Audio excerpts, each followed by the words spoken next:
America is a land of bright lights and broken dreams, a place that delights and inspires a hunger for fame. It's also a place that some people find hard to leave, even after death. My name's Gail Porter and I'm a skeptic. My name is Chris Fleming and I am a sensitive. It's my mission to investigate alleged sightings and hauntings of Hollywood ghosts. A sensitive can detect paranormal events beyond the range of the 5 senses. I wouldn't say I'm a non-believer, but I'm definitely a skeptic. Together, our mission is to investigate the dead famous.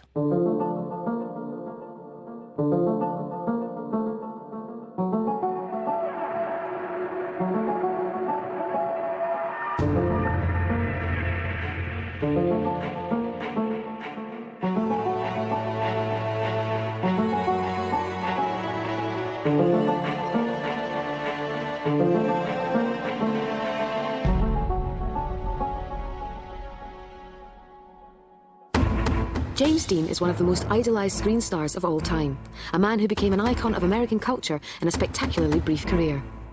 His fascination with fast cars was well known, and it would ultimately be the death of him. The drive to his tragic fate started here, in this street in Los Angeles, and finished just outside Paso Robles in California. But many believe that his journey didn't end there.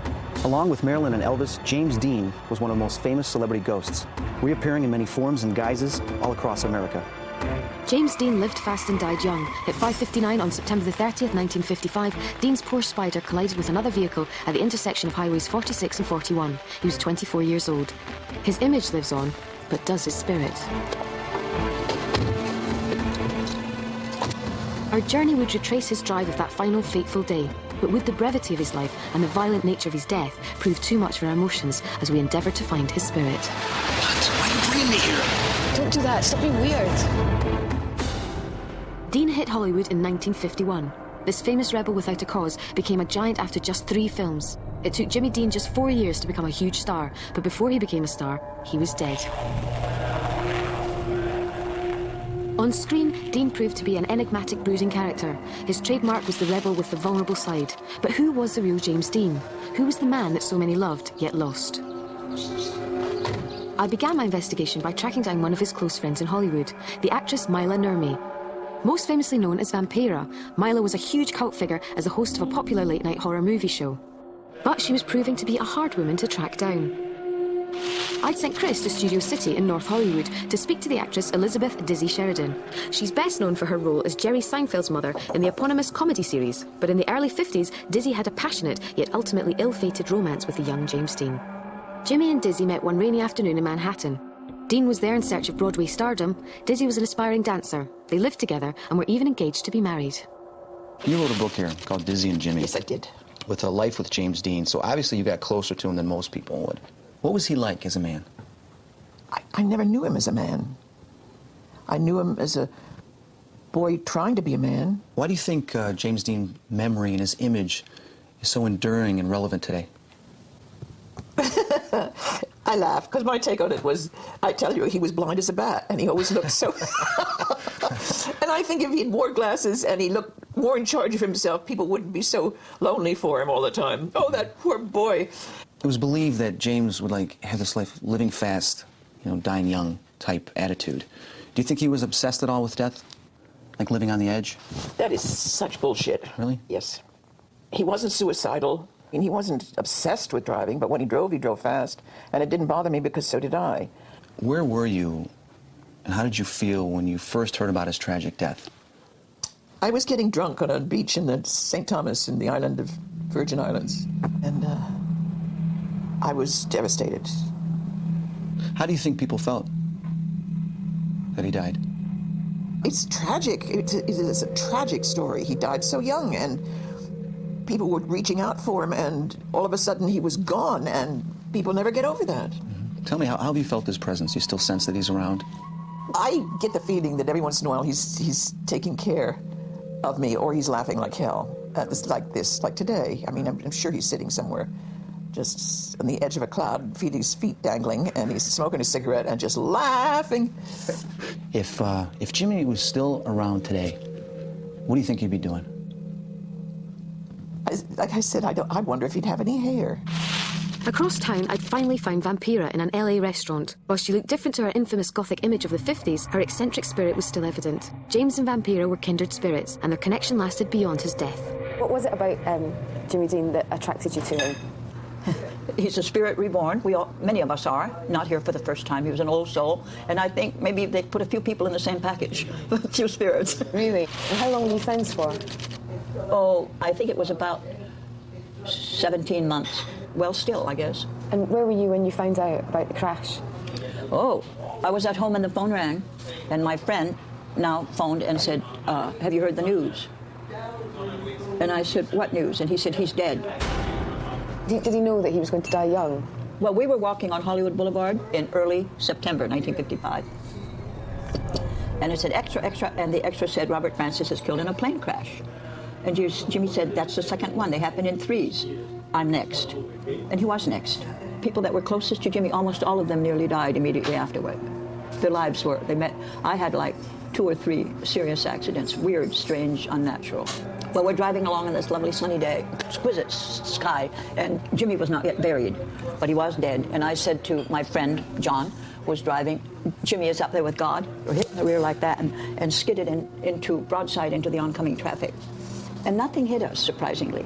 So we limped over, now we were damaged, we limped over into the parking lot of Ciro's, and the car behind us that had hit us came in to make arrangements with our driver. That was Marlon Brando, who had hit us. And then when Marlon came out to compare notes with my driver and saw that it was me, he said, I smell death in my nostrils. He said that? He said, Marlon said, I smell death in my nostrils. Yeah. Has Jimmy contacted you since his death? He had told me when he was going to contact me that he would do it with fire, with lighting a white candle. But then suddenly I'd feel him and the ashtray would go up in flames. And I'd say, don't anybody touch the ashtray. It's going to go up in flames because Jimmy is here. And it would go up. Do you think that his spirit would be at peace now? He's at peace now. I think he's wherever he's supposed to be doing other things. Darkness crept upon LA. I felt encouraged by Vampira's recollections. Lots of people have claimed to have seen his ghost. Would we be amongst them? James Dean is best known for Rebel Without a Cause. It's also a film shrouded in mystery. Hollywood legend tells of a terrible curse that fell upon the film's 3 leads. James Dean died in a high-speed car crash, Natalie Wood drowned in a suspicious boating accident, and Sal Mineo was stabbed to death in a vicious murder outside his Hollywood home. He was 37 at the time. Was Rebel Without a Cause really cursed? Could any of the 3 stars have escaped their tragic destiny? Perhaps a visit to Mineo's murder site would reveal some clues. Chris and I met up with Greg, a resident at the apartment block where Mineo died. He had agreed to take us to the exact site of the killing. How much do you actually know about what happened to Sal on that evening when he died? Well, the story that I know is that he was directing a play at the Westwood Playhouse. He came home at about 9:30 that night, and he would have been parked in this garage. He got out of his car and then apparently was attacked. During the struggle, he was stabbed. His body was found right here, but he had lost so much blood that actually his body was taken away by the coroner. There wasn't even time to get to paramedics or take him to a hospital. Chris, do you feel anything? Have you felt anything while we've walked up this walkway, or do you sense anything at all? Well, actually, earlier, before we started shooting, I was pacing back and forth here. I started realizing, oh my God, something occurred right here. As we came through here, I felt more emotion. I started getting really sad because it was like I was witnessing somebody dying. He was terrified. He was actually tackled. Here. He was stabbed. The knife was still in him, and he started screaming. At this point, the person pushed him over here because he kept screaming. He's trying to go this way. And it was so loud because the voice was just carrying out here. So he put the body here because he felt that it would take a longer time for somebody to see him. He left it here, and then he ran. Yeah, right here.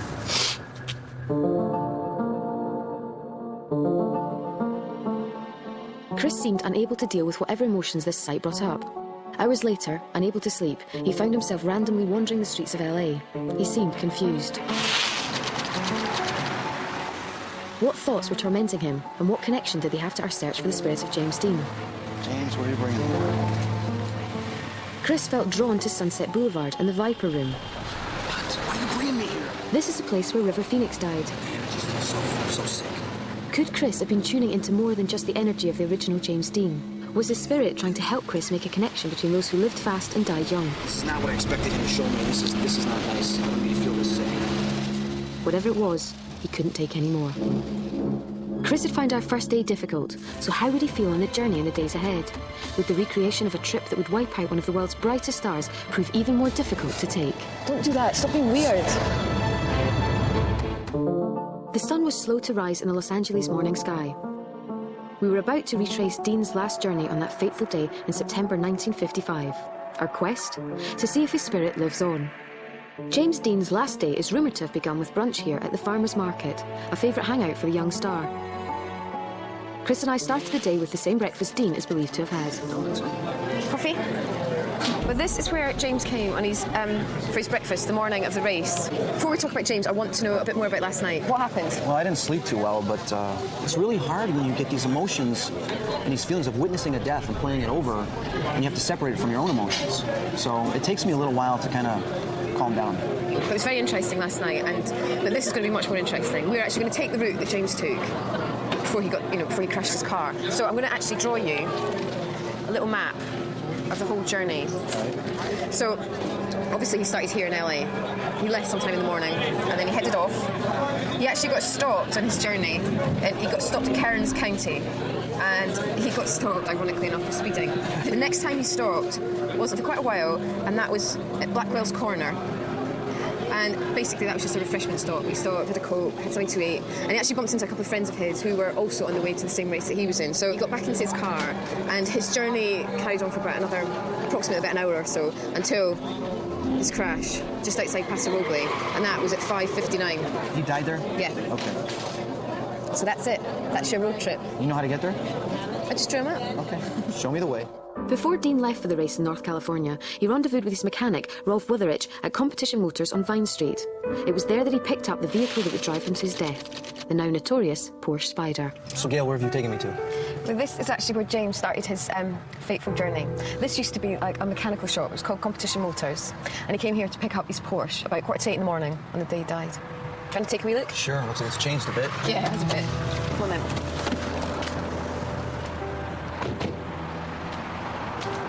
Take a look over here. So you see they've actually got a picture of what Competition Motors look like. Oh, yeah. You wouldn't even recognize it today. And underneath, in 1955, James Dean bought and worked on his Porsche sports car in this building. This mural is for Jimmy and his love of fast machines. And if you take a look over there, there's a picture of his car. And underneath, it's got the date, September 30th, the time he left, 7:45 in the morning. It's a shame that it's been desecrated like this. I know. Do you feel anything? Is there anything from this site that you can pick up, any energies that have been left here? No, I really don't feel anything at all. I mean, this is just a landmark. Someplace that he's been and been remembered, but I really don't feel any energy. I'd like you to take me to Bakersfield, please. All right. Just like James Dean had done, we headed north out of Los Angeles towards Bakersfield. But before we hit the freeway, there was one more stop I wanted to make. One more person who might be able to unlock the mystery of James Dean's death. George Barris is the king of Hollywood customizers. A friend of Jimmy's, he has a replica of the Porsche that James Dean died in. George, how well did you actually know James? Jimmy and I got together when we did Rebels Without a Cause. And we did the chicken scene where we did all the chases and that. And actually why we got together is because he loved to race and he loved cars. And so we've been what we call bench racing pals. George, what was it about this car that James liked so much? Well, we first started out with a Triumph, not enough power. Then went to the Speedster, not enough power. And the hot thing in 55 was the Spider. George was with James the day he died, so I asked him what actually happened. What we did is to had it on the trailer, was at the gas station, we filled up all the gas, and we said, okay, let's get on the road. And we started going on the road and stopped. He said, I want to drive it. Come on, Jim. That's 350 miles. No. So Bill and all of us, we unhooked it, took the trailer, followed him up. Then Wolf says, hey, I'll ride with you. And it's about 5:30 at night, and the sun's starting to get down. This little silver car blasting on the road, going into Salinas and Gilmore, and where actually 41 and 466 highway meets is where turn speed starts to make a left turn. And Jimmy's going, and he says to Wolf, he says, you think he's going to stop? And Wolf said, Jimmy, no, he's not going to stop. So Jimmy, with the instinct of racing, is not going to slam on his brakes and slide into him, broadslide him. He's going to try to get away from him. So he kicks it down a gear, just like we showed him, puts his foot on it, and puts a 360 to go around him. And he would have done it. But the guy just didn't give him that one split second that he needed. He hit him right at the fender, and as you can see, there's no protection. Right through the fender, right through the door, steering wheel come up, hit him in the neck, broke his neck immediately, and spun the car out, and the mechanic went out the other side. Whatever happened to the car then? Did somebody rebuild it, or? I purchased a car from the family. We took the engine, we sold it to a doctor. In turn, he sold a part to another doctor who went upside down, killed himself. The transmission went to another race car guy, went sideways, he paralyzed his arm. One guy stole some of the metal from the original car as it was parked, and he called me and says, take this away from me. I lost my wife, I lost my house, I lost my business, I lost this, and I'm dying of cancer. Wow. And why? We go up to Seattle, Washington. Some guy tried to steal the steering wheel. He falls down, breaks his arm. We're up in San Jose. The tailgate comes down on the truck, falls down, hits the guy's breaks both of his legs. We're in Fresno, we're in a building, getting ready for the show, the building burns down. The car was shipped to Florida for a police convention, and they loaded it on a truck and trailer. And 8 days later, they come out here, and we open up the trailer, and there was just the title of the car, and the car was gone. Just a trail of just unusual things that happened, and that's how we got the name, The Curse of the James Dean's Death Car. As we drove north on Highway 5, I wonder why it seemed that everything Jimmy touched appeared to be cursed. As we entered Kern County, the weather changed dramatically. Mist engulfed us as we drove past the area known as the Grapevine. This was where California Highway Patrolman Ottie V. Hunter pulled James Dean over for speeding. Our first stop en route to the crash site was Minter Field, a desolate airfield where Dean used to race his beloved cars. It was at this location that James Dean witnessed the death of fellow driver Jack Drummond. Dean claimed that his dreams were tormented by this incident and that Drummond's ghost was haunting him. I left Chris outside waiting for parapsychologist Richard Sennett while I spoke to Pamela Nordstrom. So could you tell me what is the connection between this airfield and James Dean? During the 1950s, James Dean raced here during some of the annual races, and the last race that was documented was in 1955, just prior to his death that year, and it was on an actual racetrack. In between the runways, there was a lot of asphalt built during the 40s, and James Dean actually raced here in his Porsche, Spider Porsche, during the 1950s. Do you know how often he would come here? We don't have too much documentation about the earlier races, but the one in 1955 was well documented and shows that he placed second and lists his trophies that he received during that racing. I followed Pamela, the airfield's manager, to the area where the races took place. There was a cold chill in the night air. Would James Dean's spirit make its presence felt here, a place that he loved? So this is it then? This is it, the large expanse you see between the lighted runway there, the runway here, and one to the north. And this is where the racetrack encompassed most of this area you see. And they had pits in between. They actually had stands erected because it was continual racing for several years. We're doing a spiritual search for James Dean. I'm going to hang out here for a little bit longer. My colleague Chris is going to join me, if that's okay. Do you mind? That'd be terrific. Thank you very much for everything. Thank you, Gail. Thanks.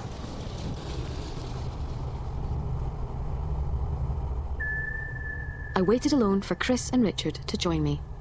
Hi guys, how are you Hello. doing? Not here long. Could you see me? I was all dressed in black. Just saw this floating head. No, I haven't been here too long actually. Well, it's certainly cold enough for Yeah. ghosts.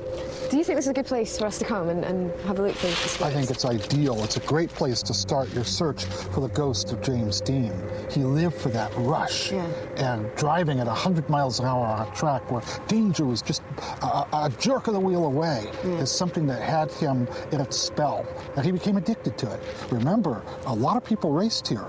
A lot of them may well have perished in the races. And this was an airfield where they trained fighter pilots for World War II. How many of them crashed on this tarmac? Back in the days of propeller-driven airplanes, lots of people accidentally walked into the spinning propellers and died. More than one airfield has headless ghosts caused by that quick action. I'm glad you're here with me though, but you are kind of freaking me out a little bit. There's something here. It's not happy, is it? No, I'm not happy either. When I see something, I try to take a picture and the freaking camera's off. It's very still. It's very still. Where's Chris? I will be very surprised if he doesn't pick up something from that racing era. In fact, it was one of these races where he got beaten by a Spider. Did he come second? Yeah, he came in second, and the poor Spider beat him. So, of course, he wanted to get one. Yeah. I've heard of places where they hear automobiles from the past. Well, it's just my mind just thinking whatever, but I can just see cars going. Just going by. It's either red or blue. Dark blue. James Dean's racing car was blue. There's no way that Chris had known that, but I still wasn't convinced that there was noticeable paranormal activity at the airfield. You getting anything connected to James Dean? The only thing I felt connected is because I already know that, the cars have raced down here, and I'm sitting here thinking, okay, I'm envisioning, what kind of car would he be driving in this race, this and that, and I can sense that, yeah, he's been here. How can you single him out and not everyone else? That's what I'm asking. How can you pick out that one person because you know the story? Why can't you pick out anyone else? We're trying to investigate him, we're trying to find him, so it's like, I can feel, okay, that's him. I don't understand. I can't explain anything more specific. Something telling me, well, that's James Dean. I need to understand how you can pick out only one energy and know it's James Dean, but yet you're saying there's hundreds and hundreds. Well, because when I was standing here and just thinking about cars going by... Sorry, I just thought I saw something, so... Perhaps Chris had seen something. I turned my head to follow his gaze, and when looking back at the nighttime camera, we did see an object moving on its own behind me. With no possible light source around, what could this peculiar object be? Could it have been an orb? Orbs are believed to be the most common configuration pattern for the spirits of the dead. The sphere is considered the ideal vehicle for moving about and may represent one or more spirits or souls. Is this what we caught on camera? Tonight has been a really, really weird night. I'm really kind of frustrated and annoyed because we've been to Wintersfield. Chris, I'm finding it really frustrating and really hard to pick up what he's talking about. And when I ask him questions, he gets very snappy with me and doesn't give me any succinct answer and doesn't prove to me anything. He just goes, well, I just feel that, and that's it. It's so hard to explain to somebody because your whole life you've been able to sense these things, and to get someone right there to explain it to them and make them realize what you feel and what you sense, it's like impossible. I really just could cry because I'm not getting anywhere and I'm not understanding, and I felt like I was banging my head against a brick wall. Get her to open up and use abilities that we all have, these psychic abilities, these sensitive abilities, becoming in touch with the past, present, and future. It's hard to teach somebody that. It's hard to explain that to somebody. It just happens naturally. Tensions between Chris and I were running high, but our search for the ghost of James Dean had to continue. Would the insight of another psychic give me the proof I so desperately wanted? And how would Chris cope visiting the exact spot where James Dean died? What are you getting? Don't do that. Stop being weird. The sun failed to rise in Bakersfield as I waited for Chris to arrive. Our efforts the night before at the airfield had shed little light on our search for the spirit of James Dean, but had caused some friction between us. Good morning. Good morning. How you doing? I'm doing all right. Yeah. Sorry if I pushed you a lot last night. It's just, it's difficult for me, and I am trying my hardest to understand. So you're really going to have to be as, succinct and eloquent as possible to inform me of what's going on. I think it's frustrating for me too, though, is because you don't fully comprehend or understand exactly what I'm feeling. No. And it's hard for you to accept or get an idea of what I'm feeling or what I'm seeing, whether it's apparitions or energy levels or anything like that. And I apologize, but it gets frustrating because it's hard for me to explain because it's an experience. And I really want you to see the things that I'm seeing. Okay. Hopefully I'll get something on tape to show you. Yeah, it'd be cool. So where are we going to today? Well, if you just drive, we're going to go and see a man about a ghost.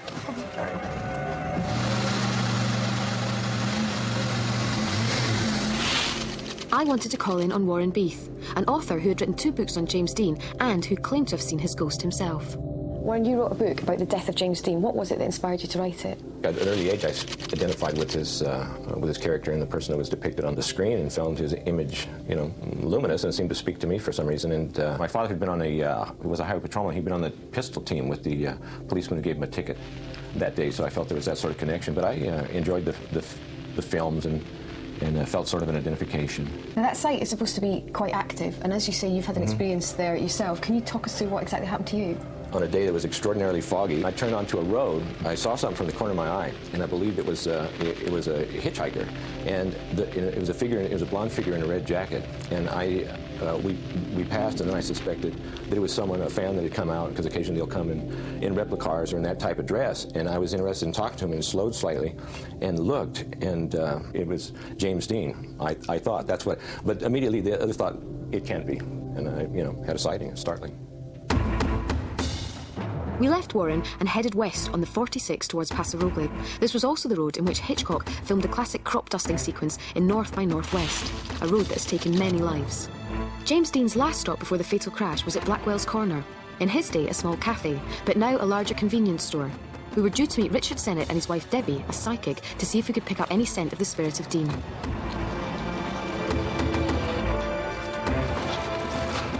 Hi. I'm looking for Brock Smith. Hi, I'm Brock Smith. Oh, hi, Brock. I'm Gail. I'm here for a chat about James Dean. Blackwell's Corner itself has an interesting history.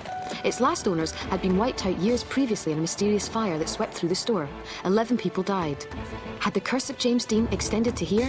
So, could you tell me the history between Blackwell's Corner and James Dean? Yes, this was James Dean's last stop. So that day, he stopped here, him and his mechanic, stopped here, got a bite to eat, and he also met a son of an actor. So they were chatting here and talking, and then after they were done, he got in his car, and about 25 miles west, he was killed. Has there been reported paranormal activity around here? What with, obviously the James Dean connection and the fact that you're so near to the San Andreas Fault? As far as paranormal, I don't know. There was one story that we were told by this gentleman that came in here, and he was driving down the road, and he said he was driving along, and he looked over, and there was a gentleman sitting next to him, and as he was driving along, he looked over again, he was gone. And when he stopped here at Blackwell's, he seen the poster of James Dean and said this was the guy that was sitting next to me while I was driving down the road, and he was really freaked out, really spooked. And also, this road is nicknamed Blood Alley. Outside, Chris waited for Richard and Debbie Sennett to arrive. Could Debbie's psychic powers give us the answers we were looking for? Richard, you made it. Yes, a long drive. I see you brought Debbie with too. Yes. Well, hi, Chris. Debbie, how are you? It's good to meet you. Doing great. So tell me, you brought her along. What do we hope to accomplish today?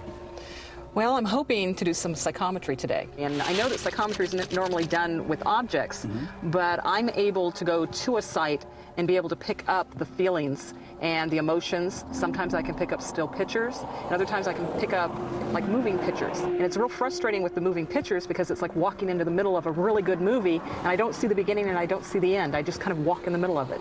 Well, let me ask you this. What do you think we're going to hope to accomplish by taking you to a site that James Dean's been at? What do you think you'll pick up? Well, I'm hoping that I can pick up the past, because if I can pick up the past, maybe I can pick up the emotions or pick up what was actually happening to him when he was at the site in 1955. Oh, that would be great. I think that would help out Gail and I a lot in this investigation. I hope so. Good show. Well, let's get out and take Lead a look. the way. Lead the Sure. way. I had decided to hold a psychometry session under the tree to the side of the garage. This is where Dean and his mechanic Rolf were believed to have parked the Porsche, although I hadn't told Debbie this information. Not feeling anything around the tree at all. I'm getting a feeling of going further in.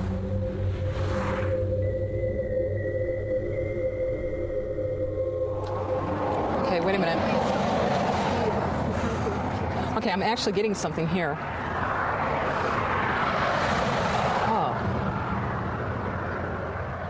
Okay, I'm getting an argument, is what I'm getting. I'm getting an argument between Ralph and James. They're arguing back and forth about who's going to drive. Ralph really, really didn't want him to drive at this point. He wanted to trade the driving, and Jimmy said no. He refused it. I see a silver car with red markings coming off to the back. Okay. There's like red stripe marks coming off to the back. His main reason for even driving it was to be able to open it up on these roads.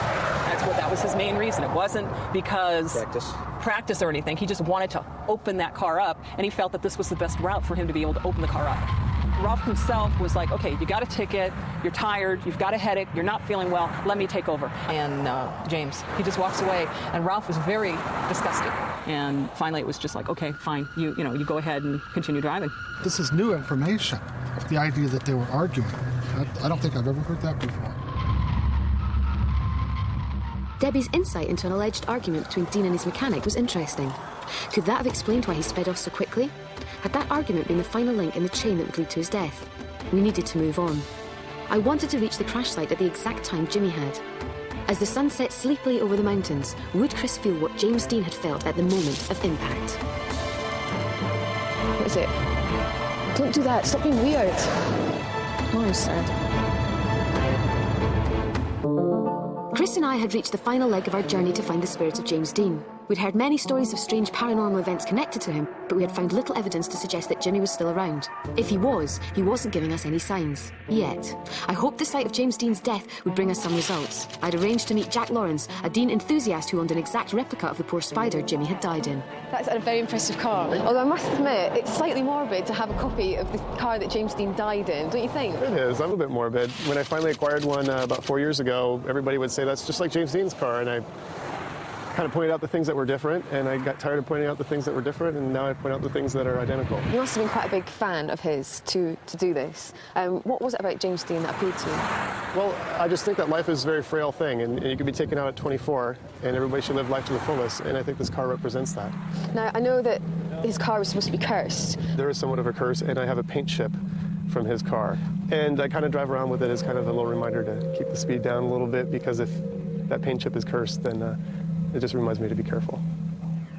I wanted Chris to try and sense how Jimmy felt in the final minutes of his life as he sped along Highway 46 towards a head-on collision with student Donald Turnipseed at the intersection with the 41. Nice drive. It's a beautiful drive. The sun was fading, the evening chill was descending, The path that he took on his last drive. This is it. and the exact time of his death was approaching. But on September 30th at 5:45 p.m., the sun would have been right on the horizon. And just like now, it's right in our face. It would have been even harder to see.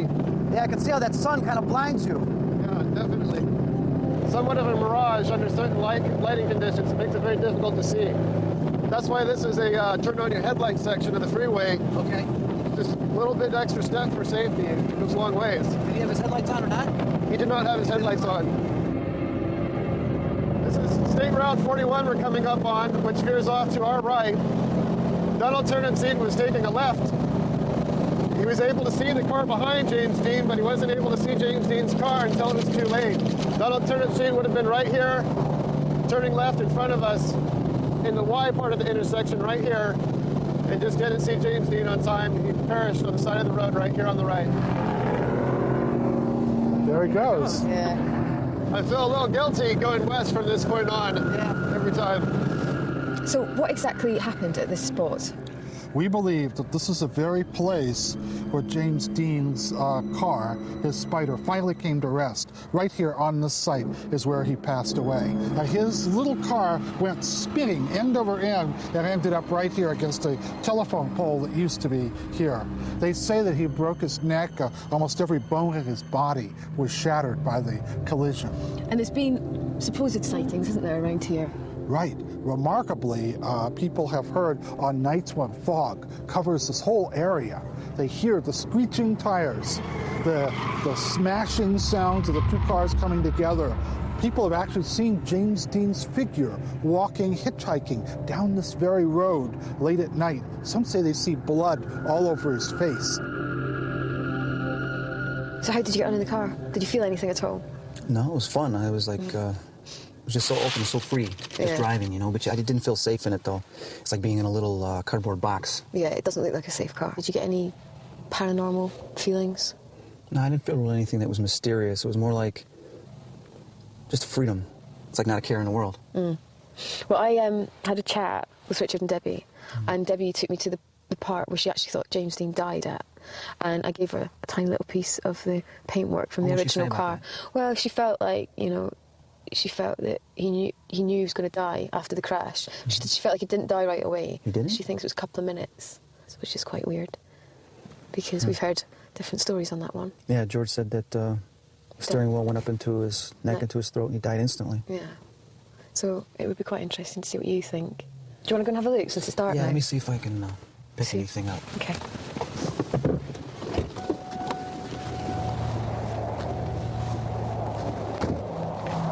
Show me where it is. Yeah, it's quite hard in the dark.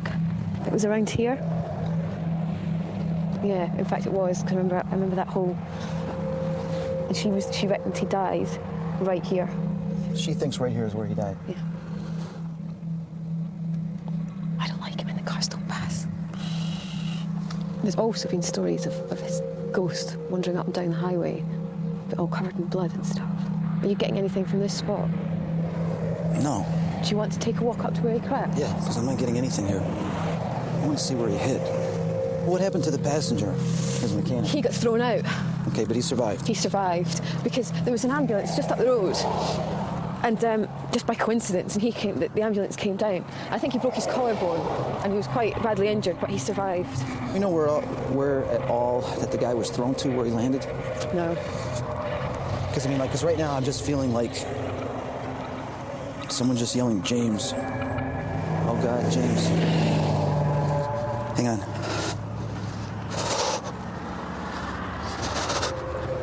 What are you getting? What is it? Don't do that. Stop being weird. It's not. I'm just trying to focus because I'm picking stuff up. What are you getting? When he hit, he was out of his body. He was dead. But he kept going in and out of his body. He died instantly? No. Was he scared? He wasn't in any pain. Is he still here? No, he's not still here, but I'm feeling what he felt when he was here.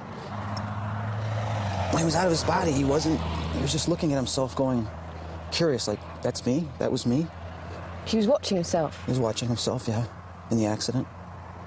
He'd, like, look back with a curiosity, like, what just happened? And part of him didn't care.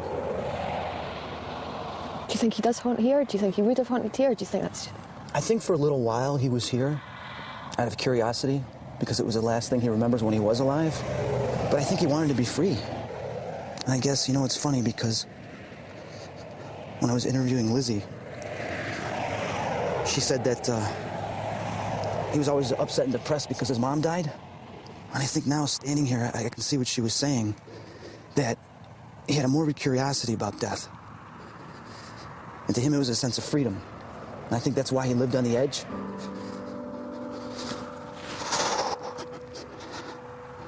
Oh, boy. Oh, it's the scene of where he died. Look, there's the car. And that's the other car he hit. He hit right here. He knew seconds before, this is it. It's done, and I think maybe in a way he always knew he wasn't going to live out his whole life. That his time was going to come sooner than he thought. He wasn't sad. He wasn't upset. Mine's sad.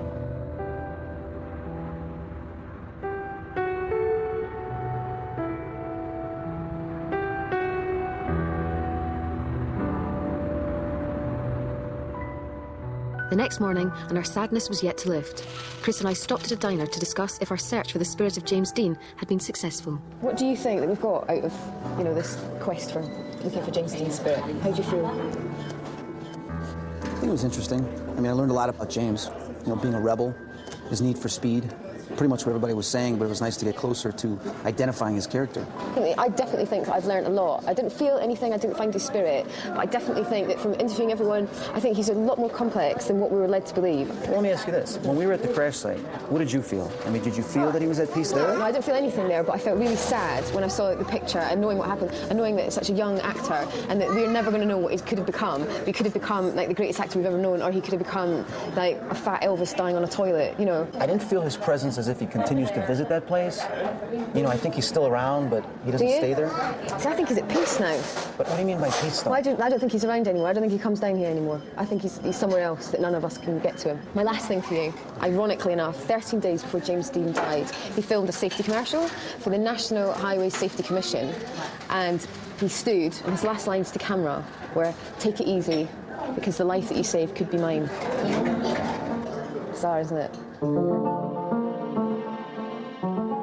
James Dean once said, "You must bridge that gap between life and death and go on living even after you're dead."